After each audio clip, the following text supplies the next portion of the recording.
Hello students, তোমাদের সবাইকে আমাদের চ্যানেলে ওয়েলকাম জানাই। আজকে এবিটি টেস্ট থেকে পেজ নাম্বার 317 পাতায় লাইফ সায়েন্সের যে সেটটা দেওয়া হয়েছে সেই সেটের সমস্ত বিভাগের আনসার দেখে নেব।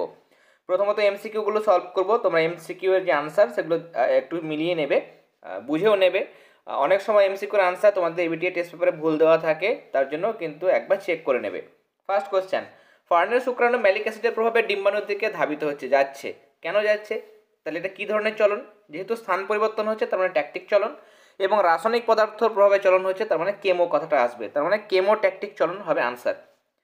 নেক্সট, নাইট্রোজেনবিহীন হরমোন, নাইট্রোজেনবিহীন এবং টার্পিনয়েড জাতীয় হরমোন গন্ডগোল করবে না, এটা হচ্ছে জিবরেলিন। নেক্সট, ডিম্বাণু কোন প্রকার শুক্রাণু দ্বারা নিষিক্ত হলে পুত্র সন্তান হয়?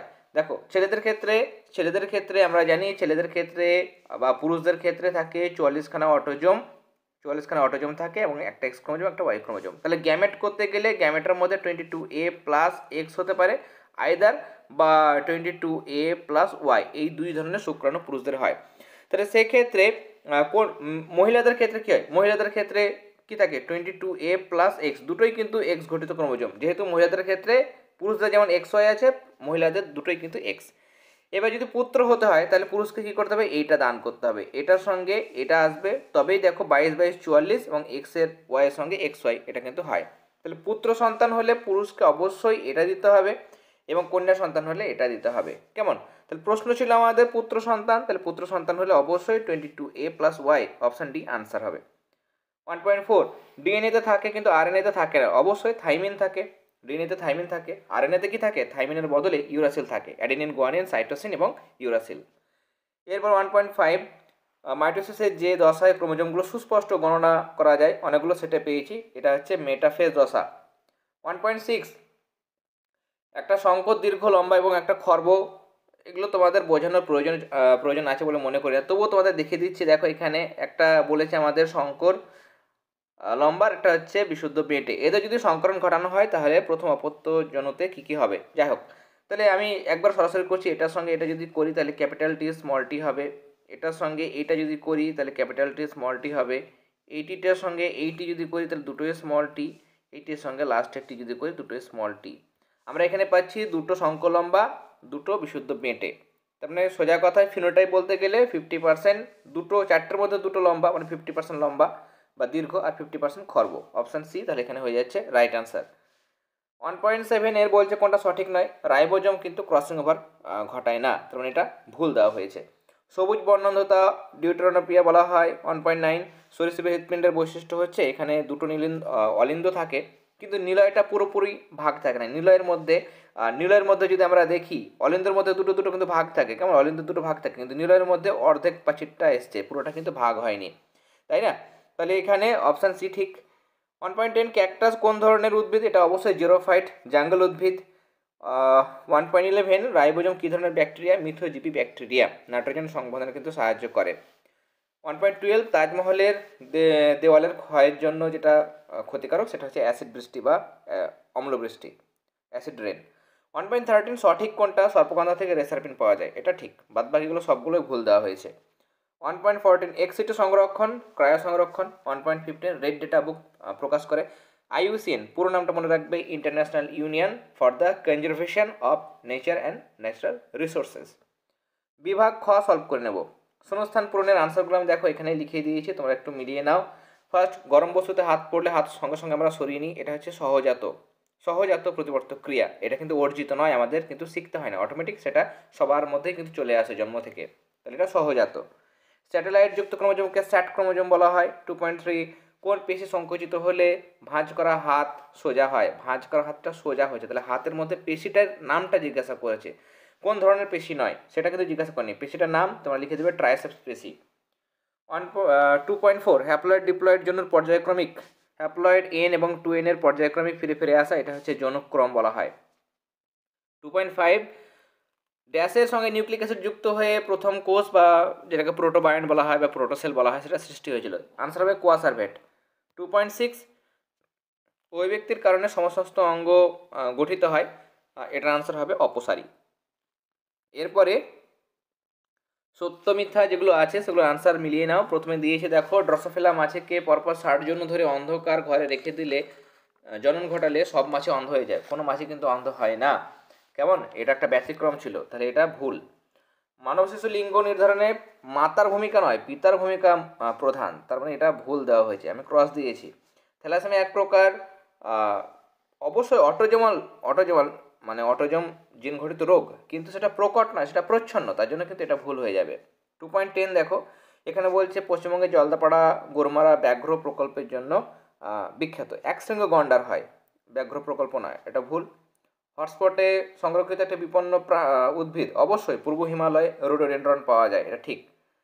বাতাসে ভাসমান কণাগুলোর ব্যাস 1 মাইক্রনের কম হলে তাকে এরোসল বলে। যাদের কাছে ছায়া পাবলিকেশনের টেক্সট বুক বা রেফারেন্স বুক আছে তোমরা দেখে নেবে, মিলিয়ে নেবে, 1 মাইক্রনের কম হলে অবশ্যই তাকে এরোসল বলা হয়। কেমন, তাহলে এটাও কিন্তু সঠিক হবে। এরপরে নেক্সট ম্যাচিংটা দেখো, ম্যাচিংয়ের ক্ষেত্রে ম্যাচিংটা একদমই ইজি দিয়েছে, পিতবিন্দু সেটা হয়ে যাবে দেখো এখানে রেটিনার এই অংশে ভালো প্রতিবিম্ব তৈরি হয়। জয়েন্ট ফরেস্ট ম্যানেজমেন্ট JFM, সেটা হচ্ছে দেখো জঙ্গল পুনরুদ্ধারের জন্য স্থানীয় বাসিন্দাদের সক্রিয় একটা ভূমিকা। সুন্দরবন, সেখানে বায়োস্ফিয়ার রিজার্ভ এটা। রেটিয়া মিরাবিলিয়া, এটা কোথায় থাকে, মাছের পটকায় থাকে। স্পঞ্জ ও সাগর কুসুম, এরা গমনে অক্ষম, গমন করতে পারে না। আর পার্থেনিয়াম, এটা হচ্ছে দেখো বহিরাগত প্রজাতি। 2.19 বলছে বিসদৃশ কোনটা কোনটা আলাদা, এগুলোর মধ্যে দেখো বাদবাকি এই তিনটে হচ্ছে ইনসিটু আর বোটানিক্যাল গার্ডেন এক্সিটু সংরক্ষণ, তাহলে এটা আলাদা। এখানে আমরা দেখব অযৌন জননের একক হচ্ছে রেণু, রেণুর মাধ্যমে অযৌন জনন হয়। যৌন জননের জন্য কি দরকার, পুং গ্যামেট স্ত্রী গ্যামেট, এক কথায় গ্যামেট দরকার। ব্যাকক্রসের আনসারটা তোমাদের দেখাচ্ছি, আমি নিচে লিখে দিয়েছি, দেখাচ্ছি তোমাদের। 2.22 দেখো, নিষেকের পর ডিম্বকটা বীজে পরিণত হয়, ডিম্বাশয়টা ফলে পরিণত হয়। এখানে দেখো এগুলো সব ক্রায় সংরক্ষণ অন্তর্গত। 2.24 একটি সংযোগ রক্ষাকারী প্রাণী, মিসিং লিঙ্কের কথা কিন্তু বলা হয়নি, এখানে কানেক্টিং লিঙ্কের কথা বলা হয়েছে, এটা কিন্তু গন্ডগোল করবে না, এটা তোমাদের আরও উঁচু ক্লাসে গিয়েও আছে। কেমন, সংযোগ রক্ষাকারী প্রাণী, এখানে তোমাদের প্লাটিপাসটাই আনসার হবে। এরপরে একটি বাষ্পমোচন রোধে ক্যাকটাসের অঙ্গ সংস্থানগত অভিযোজন, তোমরা লিখে দেবে যে এদের পাতা বাষ্পমোচন রোধ করার জন্য কাঁটায় বা কণ্টকে রূপান্তরিত হয়েছে। নেক্সট, যোগ্যতমের উদ্বর্তনের প্রবক্তা, অবশ্যই চার্লস ডারউইন।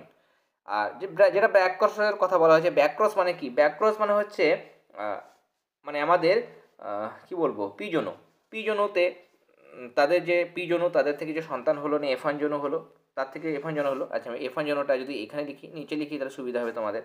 পিজনু তার থেকে ধরো F1 জনু হয়েছে। এবার F1 জনুর F1 অপত্য বংশ, এই যে F1 জনু, তার সঙ্গে ধরো পিজনুর মধ্যে একটা কি থাকে, প্রকট থাকে, এবং প্রকট এবং একটা প্রচ্ছন্ন জীব আমরা নিই, তাই না? এবার আমরা যদি টেস্ট ক্রস করি তাহলে প্রচ্ছন্ন জিনটাকে নিই, কিন্তু ব্যাক ক্রস মানে এখানে F1 জনের সঙ্গে অপত্য জনের সঙ্গে এই জনত্রী জন যে কোনো একটা জীবের যদি সংকরণ ঘটানো হয় তাহলে সেটা হচ্ছে ব্যাক ক্রস। তাহলে অপত্য জনের সঙ্গে জনিত্রী জীব মানে পিতামাতা, সেই জনিত্রী জীবের কোনো একজনের সংকরণ ঘটালেই সেটা হচ্ছে ব্যাক ক্রস। এরপরে বিভাগ গ আমরা সলভ করে নেব। যারা যারা আমাদের পেড হোয়াটসঅ্যাপ গ্রুপে যুক্ত হতে চাইছো, এবিটিএ টেস্ট পেপারের আমরা অলরেডি অনেকগুলো ফিজিক্যাল সায়েন্স লাইফ সায়েন্সের পেজ সলভ করেছি, সবগুলোর পিডিএফ কমপ্লিট হয়ে গেছে। যারা যারা চাইছো পিডিএফগুলো মানে পেতে, তারা কিন্তু অবশ্যই পেড হোয়াটসঅ্যাপ গ্রুপে অ্যাড হতে পারো। যে হোয়াটসঅ্যাপ নাম্বারটা দেওয়া হয়েছে সেখানে তোমরা যোগাযোগ করবে, তাহলে একটা মিনিমাম তোমাদের চার্জ রয়েছে, ওয়ান টাইম চার্জ, সেটা চার্জটা পে করে তোমরা সেই গ্রুপে যুক্ত হতে পারো। এবং খুব শীঘ্রই তোমাদের পর্ষদ টেস্ট পেপারটা আমি হাতে পেয়ে যাব, পর্ষদ টেস্ট পেপারের সলিউশনও তোমরা কিন্তু পেয়ে যাবে। তাহলে পর্ষদ এবং এবিটি এই দুটো টেস্ট পেপারের সমস্ত ফিজিক্যাল সায়েন্স লাইফ সায়েন্সের আনসার পাওয়ার জন্য যারা ভাবছো পিডিএফ দরকার, তারা দেরি না করে অবশ্যই সেই গ্রুপে যুক্ত হয়ে যাও। অনেকে অলরেডি সেই গ্রুপের মধ্যে যুক্ত হয়েছে, তোমরা চাইলে তোমরা সেখানেও কিন্তু যুক্ত হতে পারো। বিভাগ গ, প্রথম প্রশ্ন, চোখের কোন ত্রুটি দূর করার জন্য অবতল লেন্স আর কোন ত্রুটির জন্য উত্তল লেন্স? অবতলের জন্য মায়োপিয়ার জন্য অবতল, আর হাইপারমেট্রোপিয়া দূরদৃষ্টির জন্য উত্তল লেন্স ব্যবহার করা হয়। এরপরে বলেছিল মানুষের মেরুদণ্ডে অবশ্যই একটা নিষ্ক্রিয় অঙ্গ কক্সিস লিখবে, আর খাদ্যনালীতে লিখবে অ্যাপেন্ডিক্স। এরপরে ইনসিটু সংরক্ষণের সুবিধা, একটা সুবিধা একটা অসুবিধা বলেছে। সুবিধা তোমরা লিখবে, এখানে অনেক সুবিধা লেখা যায়। নির্দিষ্ট প্রজাতিকে সংরক্ষণ করে তার সঙ্গে অন্য অন্য যে জীবগুলো আছে সেগুলো কিন্তু সংরক্ষিত হয়।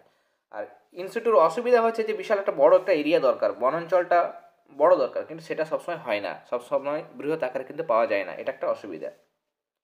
মিওসিস কোষ বিভাজনের সময় ক্রোমোজোম সংখ্যা ধ্রুবক থাকে, এটা অলরেডি আমি বলেছি, আগে পেয়েছি, সেখানে আর নতুন করে আমরা বলছি না। এরপরে 3.5-এ যে কোশ্চেনটা দেওয়া হয়েছে সেটা আমার মনে হয় প্রিন্টিং মিস্টেক আছে, দুটোই কিন্তু একই বলেছে, পিটুইটারি থেকে নিঃসৃত একটা হরমোন, আবার বলেছে পিটুইটারি থেকে নিঃসৃত হরমোন। আমি ধরে নিলাম পিটুইটারি অগ্রখণ্ড আর পশ্চাৎখণ্ড বলেছে। যদি তেমন হয়, অগ্রখণ্ড থেকে এসিটিএইচ হরমোন আমরা একটা লিখতে পারবো। এসিটিএইচ মানে হচ্ছে অ্যাড্রিনোকর্টিকোট্রফিক হরমোন। আর পশ্চাৎখণ্ড থেকে আমরা লিখতে পারবো এডিএইচ। এর আর একটা নাম হচ্ছে ভেসোপ্রেসিন। এডিএইচের পুরো নাম হচ্ছে অ্যান্টিডাইউরেটিক হরমোন। নেক্সট কোশ্চেনে যাব। 3.6 বলছে যে বর্তমানে ভারত হলো বিশ্বের সবচেয়ে জনবহুল দেশ, এরকম জনসংখ্যা বৃদ্ধির কারণগুলি কী কী? জনসংখ্যা বৃদ্ধির কারণ অনেকগুলো রয়েছে।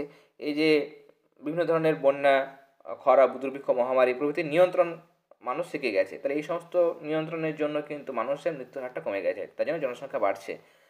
প্রযুক্তিবিদ্যার উন্নতি হয়েছে, অ্যান্টিবায়োটিক আবিষ্কার হয়েছে, বিভিন্ন ধরনের ভ্যাকসিন তৈরি হয়েছে, উন্নত বীজ, সার, কীটনাশক এর সাহায্যে শস্য উৎপন্ন হচ্ছে, চিকিৎসার সুযোগ সুবিধা বেড়েছে, স্বাস্থ্যবিধান টার উন্নতি ঘটেছে, গড় আয়ু বেড়েছে, তার জন্য জনসংখ্যা বাড়ছে। অদ্ভুত কারণ, কেন মানুষের জনসংখ্যা কেন ভারতবর্ষে বাড়ছে সেটা তোমাদের জিজ্ঞাসা করেছে। হ্যাঁ, যাই হোক, এগুলো সবগুলোই হওয়া উচিত, তাই না? স্বাস্থ্য ভালো হওয়া উচিত, বন্যা বলো, খরা, দুর্ভিক্ষ, মহামারী এগুলো প্রতিরোধ করার একটা উপায় থাকা দরকার, কিন্তু জন্মহারটাকেও নিয়ন্ত্রণ করা দরকার। যাই হোক, নেক্সট দেখো 3 নম্বরে বলেছে কম বয়সে বিবাহের ফলে একাধিক সন্তানের সৃষ্টি এবং শিশু মৃত্যুর হার কমায় জনসংখ্যা বৃদ্ধি পাচ্ছে। আরও পয়েন্ট দেওয়া হয়েছে, এগুলো তোমরা দেখবে। মেন এগুলো তোমরা এমনি রিডিং করে পারবে, এগুলো ব্যাখ্যা করার প্রয়োজন নেই। জেনেটিক কাউন্সেলিং অলরেডি বেশ কয়েকবার আমরা পেয়েছি। 3.8-এ চলে আসো। 3.8-এ বলছে তোমাদের যে পশ্চিমঘাট, শ্রীলঙ্কা ও পূর্ব হিমালয় হটস্পটে পাওয়া যায় একটা এমন জীববৈচিত্র্যের উদাহরণ দাও। দেখো, পশ্চিমঘাট ও শ্রীলঙ্কা এটা একসঙ্গে একটা বায়োডাইভার্সিটি হটস্পট। ভারতের 4টে হটস্পট আছে, পশ্চিমঘাট ও শ্রীলঙ্কা একটা, পূর্ব হিমালয়, সন্ধ্যাল্যান্ড রয়েছে, আর একটা কী যাক বাদ গেল, সেগুলো তোমাদের রয়েছে। কেমন? পূর্ব হিমালয়, পশ্চিমঘাট ও শ্রীলঙ্কা, সন্ধ্যাল্যান্ড রয়েছে, এবং আরও একটা রয়েছে। এবার আমাদের জিজ্ঞাসা করেছে প্রথমে যে পূর্ব হিমালয়, তো পূর্ব হিমালয়ের মধ্যে কী কী পাবো? আমরা পূর্ব হিমালয়ের মধ্যে পাবো সেটা হচ্ছে লায়ন টেলড ম্যাকাক পাবো। আর 2 নম্বরে যেটা পাবো সেটা হচ্ছে নীলগিরি লেঙ্গুরটাও পাওয়া যায়। আর পূর্ব হিমালয় একশৃঙ্গ গন্ডার। আমি যে নামটা মনে করতে পারছিলাম না সেটা হচ্ছে ইন্দো বার্মা হটস্পট। এরপর 3.9 ইউক্রোমাটিন, হেটারোক্রোমাটিন অলরেডি তোমরা পেয়েছো। ইউক্রোমাটিন ইন্টারফেস দশায় হালকা বর্ণ হয়, এ গাঢ় বর্ণ হয়, এতে অধিক পরিমাণে ডিএনএ থাকে তার জন্য বেশি সক্রিয়, এটাতে কম পরিমাণ ডিএনএ থাকে তার জন্য এটা হচ্ছে কম সক্রিয়। ইউক্রোমাটিনে ক্রসিং ওয়ার্ক ঘটে, হেটারোক্রোমাটিনে ক্রসিং ওয়ার্ক হয় না। এটা বেশি কুণ্ডলীকৃত, মানে বেশি প্যাঁচানো থাকে, এটা কিন্তু কম কুণ্ডলীকৃত থাকে। এগুলো হচ্ছে ডিফারেন্স। 3.10 বলছে যে কলিং বেলের শব্দ শোনার পর তুমি যেভাবে দরজা খুলবে সেটা স্নায়বিক পথটা তোমাকে দেখাতে হবে। তাহলে প্রথমে আমরা কী করি? কলিং বেলের শব্দ যেটা, সেটা একটা বাহ্যিক উদ্দীপক। তাহলে সেই উদ্দীপকটা আমাদের গ্রাহক যন্ত্র মানে কর্টি যন্ত্র কানের, তার সাহায্যে গেল এবং সেই উদ্দীপনাটাকে নিয়ে যাবে নিশ্চয়ই অন্তর্বাহী কোনো স্নায়ু। অন্তর্বাহী স্নায়ুটা হচ্ছে এখানে অডিটরি স্নায়ু। অডিও মানে কি? গান শোনো তুমি অডিও, তার মানে অডিও মানেই বুঝবে যে শব্দ। শব্দর সময় তোমরা কী লিখবে? অডিটরি স্নায়ু। চোখের কোনো জিনিস যখন লিখবে তখন লিখবে অপটিক স্নায়ু। অপটিক, তাই না? অপটিক মানে তোমরা জানো অপটিক মানে হচ্ছে চোখ সংক্রান্ত, সেরকম অডিটরি, অডিও মানে হচ্ছে সাউন্ড। কেমন? তাহলে শব্দটু শুনছো অডিটরি স্নায়ুর মাধ্যমে, কোথায় যাবে? মস্তিষ্কে যাবে, স্নায়ু কেন্দ্রে যাবে। যাওয়ার পর এবার প্রান্তীয় স্নায়ু মানে বাহকের মাধ্যমে আসবে কারক এবং হাত পায়ের পেশি। হাত এবং পায়ের পেশি সেটা কারক। কেন? তুমি তারপরে হাত দিয়ে দরজাটা খুলবে, ছিটকানিটা খুলবে, পায়ের সাহায্যে হেঁটে আসবে দরজার কাছে, তাই না? নিয়ে দরজা খুলে সাড়া দিলে, তাহলে এটা হচ্ছে পুরো স্নায়বিক পথ। 3.11 বলছে স্বাধীন বিন্যাসের সূত্র। আমরা এটা পেয়েছি অনেকবার, দেখবে পেজ নাম্বার লিখে দিয়েছি। 3.12 হয়ে গেছে। ক্রিস ক্রস উত্তরাধিকার কি? ক্রিস ক্রস উত্তরাধিকার মানে বুঝতে পারছো, ক্রিস ক্রস মানে কেমন জিনিস? এটার সঙ্গে এটা, এটার সঙ্গে এটা, এরকম জিনিস কেমন হয়? দেখো, এখানে হচ্ছে কি যে কোনো একজনের পিতা, এটা হচ্ছে ফাদার, এটা হচ্ছে মাদার। তাহলে পিতার কোনো একটা বৈশিষ্ট্য, পিতা এই ফাদারের, তার কোনো মেয়ে আছে, তার ডটার আছে, ডটারের মাধ্যমে, তার কন্যার মাধ্যমে নাতিতে যাবে। তাহলে এখানে গ্র্যান্ড ডটার জিডি, নাতি মানে হচ্ছে গ্র্যান্ডসন, তাহলে গ্র্যান্ডসনের মধ্যে যাবে। তাহলে বাবার বৈশিষ্ট্য তার মেয়ের মাধ্যমে তার যে নাতি তার মধ্যে যাবে।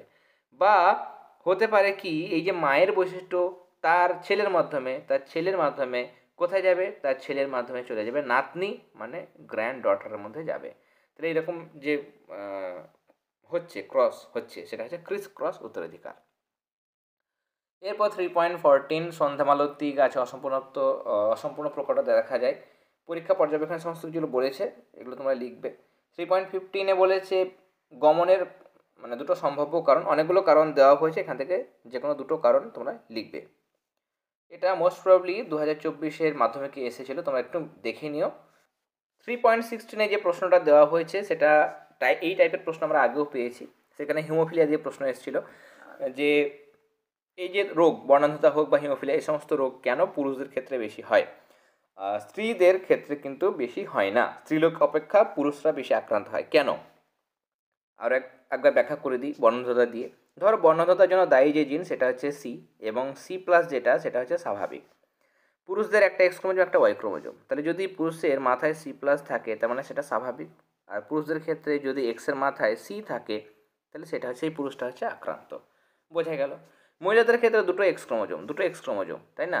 মহিলাদের ক্ষেত্রে দুটো এক্স ক্রোমোজোম, 3 ধরনের কম্বিনেশন হওয়া যেতে পারে।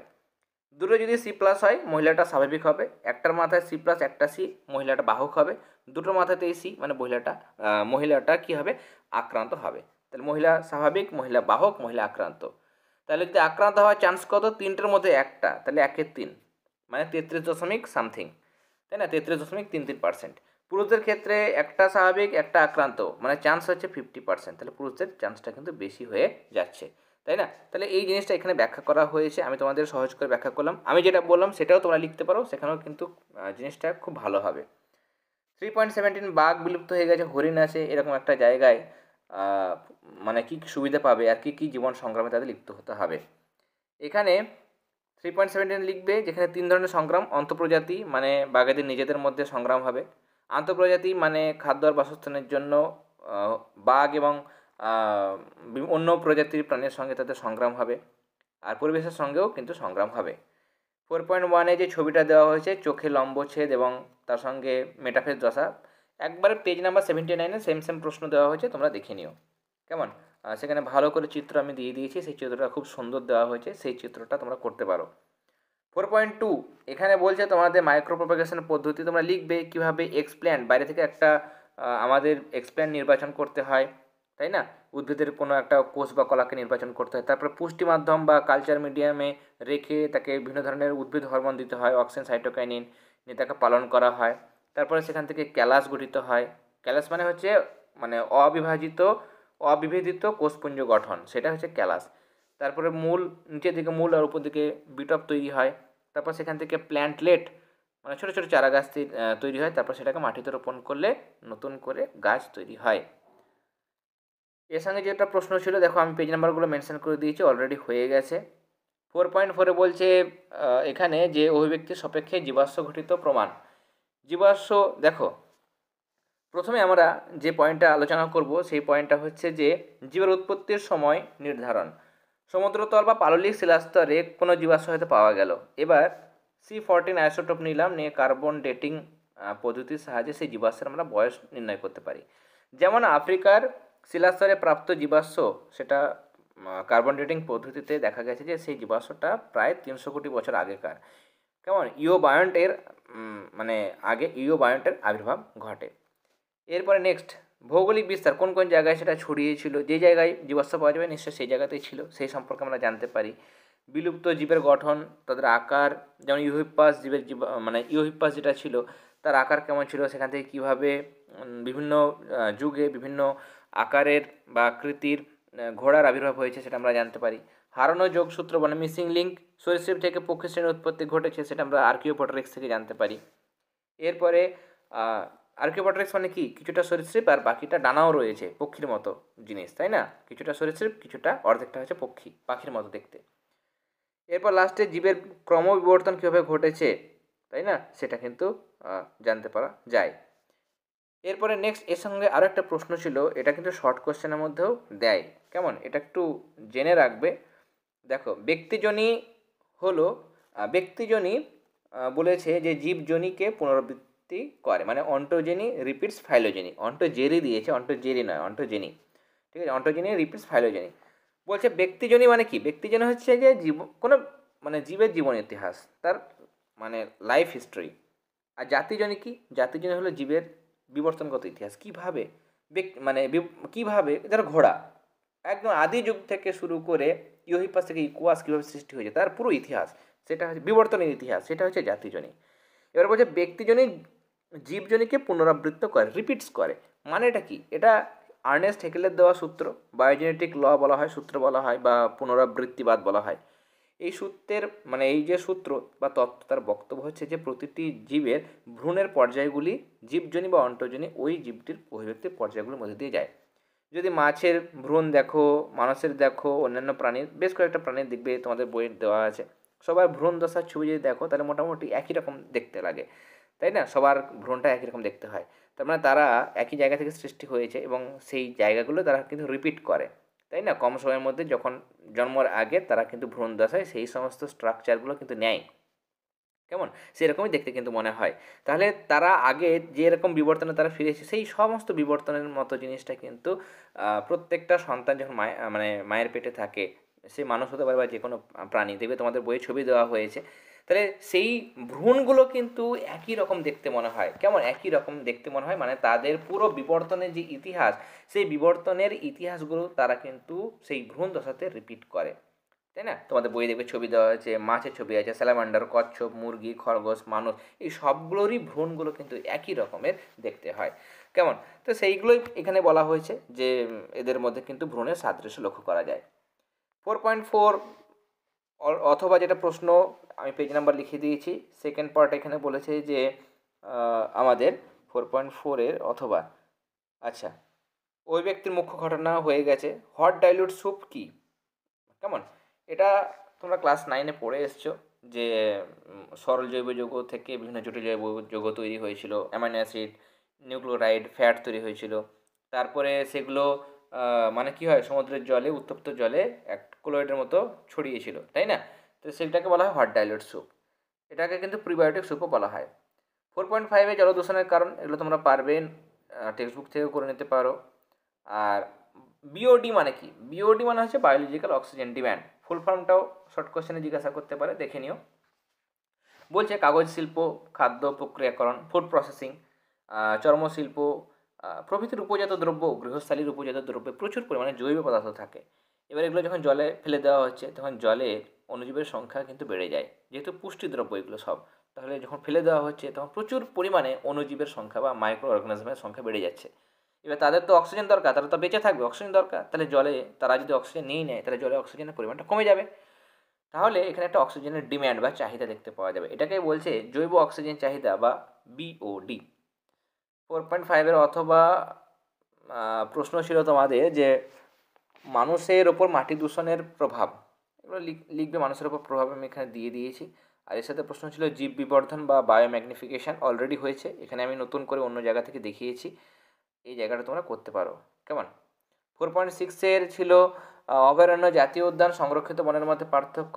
এটা আমরা পেয়েছি, এই আনসারটাই তোমাদের দেখিয়েছিলাম, এটা তোমরা দেখবে। এটা কেন্দ্রীয় সরকার নিয়ন্ত্রণ করে, এটা রাজ্য সরকার, এটাও রাজ্য সরকার। এখানে আকার সব থেকে বেশি, এটা আকারটা কিছুটা কম। সংরক্ষিত বনাঞ্চল বা রিজার্ভ ফরেস্টের আকার আরও কম। এখানে দেখো অনুমতি নিয়ে পশু পাখি দর্শন করা যেতে পারে, আর এখানে পর্যটকের অনুমতি নেই, আর এখানে পর্যটকের অনুমতি নেই। এখানে পশু শিকার নিষেধ, সবগুলোতেই নিষেধ আছে। আর এখানে হয়, কিন্তু এই পয়েন্টটা আমি বলেছিলাম যে এটা দেবে না। আর লাস্টের উদাহরণটা তোমরা দেবে। কেমন? তাহলে 1 নাম্বার, 2 নাম্বার, 3 নাম্বার আর লাস্টের। এরপরে বিপন্ন প্রজাতি মানে এন্ডেঞ্জার্ড প্রজাতি কাকে বলে? মানে যেসব বন্য উদ্ভিদ প্রাণী প্রজাতির সংখ্যা নানা কারণে কমে যাচ্ছে, তাদের খুব সত্বর মানে খুব তাড়াতাড়ি সংরক্ষণের ব্যবস্থা না করলেও অদূর ভবিষ্যতে সেগুলো বিলুপ্তির সম্ভাবনা আছে, তাদের বলো বিপন্ন প্রজাতি। যেমন বাঘ, কুমির, রেড পান্ডা, এগুলো। উদ্ভিদের ক্ষেত্রে সূর্য শিশির, ঘৃতকুমারী মানে অ্যালোভেরা ইত্যাদি। এরপরে নেক্সট ছিল আমাদের লিঙ্গ অনুপাত। লিঙ্গ অনুপাত মানে সেক্ষেত্রে সেক্স রেশিও, পুরুষ এবং স্ত্রীর যেটা অনুপাত। যেহেতু স্ত্রী সদস্যরা সন্তান ধারণ করে, সে কারণে পপুলেশনে এদের মানে সংখ্যাটা গুরুত্বপূর্ণ। প্রতি 1000 জন পুরুষ পিছু স্ত্রী সদস্যের সংখ্যা কিন্তু হিসাব করা হয়। মানে 1000 জন পুরুষ, হয়তো 946 জন স্ত্রী। তাহলে এই যে অনুপাত, সেটাকে বলবো লিঙ্গ অনুপাত বা সেক্স রেশিও। ভারতবর্ষে পপুলেশনের স্ত্রী সংখ্যা কেন কমছে? অনেকগুলো কারণ আছে, যেমন কন্যার ভ্রূণ হত্যা, তাই না? এগুলো তোমরা লিখবে, আমি এখানে উল্লেখ করে দিয়েছি। বিভিন্ন জায়গায় একটা গুরুতর সমস্যা হয়ে দেখা গেছে, অবিচার, ভ্রূণ হত্যা হচ্ছে, যৌতুক প্রথা, নানা কারণে কিন্তু বহু মহিলার মৃত্যু ঘটছে বা কন্যা সন্তানের মৃত্যু ঘটছে। এই কারণে কিন্তু মহিলাদের সংখ্যাটা কমে যাচ্ছে। আর কি কি পদক্ষেপ নেওয়া দরকার? পদক্ষেপ হচ্ছে উচ্চশিক্ষার ব্যবস্থা করে দিতে হবে যাতে লিঙ্গ বৈষম্য দূর হয়। নারীদের বিভিন্ন জায়গায় কর্মের বা তাদের উচ্চশিক্ষার সুযোগ সুবিধা করে দিতে হবে। সরকারকে অনেক পদক্ষেপ নিতে হবে। এনজিও যারা আছে, এনজিও থেকেও কিন্তু এগিয়ে আসতে হবে। স্বেচ্ছাসেবী সংস্থা তাদেরকে এগিয়ে এসে নারীদের উন্নতির নিয়ে কাজ করতে হবে। কেমন? গর্ভপাত রোধ করতে হবে। লিঙ্গ শনাক্তকরণ এটা একটা ক্রাইম আমাদের ভারতবর্ষে। সেখানে সেক্স ডিটারমিনেশন, পুত্র সন্তান না কন্যা সন্তান, সেটা কিন্তু ডিটারমিনেশন করা যায় না। অনেক ক্ষেত্রে কি হয়, কন্যা সন্তান হলে সেটা ভ্রূণ হত্যা করা হয়, আগে এটা বেশি পরিমাণে হতো। সেটা কমানোর জন্য কিন্তু এই সমস্ত পদক্ষেপগুলো নেওয়া হয়েছে। তাহলে এই জায়গাগুলো তোমরা কিন্তু বলবে। তাহলে আজকে আমরা এবিটি টেস্ট পেপার থেকে লাইফ সায়েন্সের আরও একটা গুরুত্বপূর্ণ সেটের আনসার দেখে নিলাম। ক্লাসটি ভালো লেগে থাকলে অবশ্যই ক্লাসটিতে লাইক দেবে। যারা এখনও পর্যন্ত চ্যানেলটি সাবস্ক্রাইব করনি, সাবস্ক্রাইব করে নিও। এবং পুরোনো ক্লাসগুলো আমাদের চ্যানেলে প্লেলিস্ট অপশানে যাবে। ইবিটি টেস্ট পেপারের আলাদা প্লেলিস্ট পাবে, সেখানে ফিজিক্যাল সায়েন্স, লাইফ সায়েন্স এবং ম্যাম যে সমস্ত বেঙ্গলির ক্লাসগুলো প্রোভাইড করেছেন সেগুলো পেয়ে যাবে। সব ক্ষেত্রেই সমস্ত বিভাগের আনসার, বিভাগ ক, খ, গ, ঘ, সমস্ত বিভাগের আনসার করে দেওয়া হয়েছে, সেগুলো তোমরা দেখে নিও। আর যারা যারা চাইছো পেড গ্রুপে যুক্ত হতে, অবশ্যই যে হোয়াটসঅ্যাপ নাম্বার দেওয়া হয়েছে সেখানে যোগাযোগ করো। সেখানে আমি একটা ফোনপে নাম্বার দিয়ে দেবো, সেখানে তোমরা ফোনপেতে তোমাদের যেটা ন্যূনতম চার্জ, অন টাইম চার্জ, সেটা পে করে যুক্ত হতে পারো। পিডিএফ গ্রুপে যুক্ত হতে চাইছো অথচ দেরি করছো, সেটা কিন্তু করবে না। যদি ইন্টারেস্টেড আছো, দেরি না করে যুক্ত হয়ে যায়, তার কারণ তোমাদের পড়াশোনার ব্যাপার আছে, তোমাদের রিভিশনের ব্যাপার আছে। দেরি করে নিয়ে কিন্তু তোমাদের কোনো লাভ হবে না, তাই না? তাই জন্য যারা যারা চাইছো অবশ্যই যুক্ত হয়ে যাও। তাহলে আজকে আমরা এখানেই ক্লাস শেষ করছি। এরপরে তোমাদের ফিজিক্যাল সায়েন্স বা লাইফ সায়েন্সের কোনো একটা ক্লাস নিয়ে আবার তোমাদের সামনে আসবো। তাহলে আজকের ক্লাস এতটাই। তোমরা সবাই ভালো থেকো। All the very best.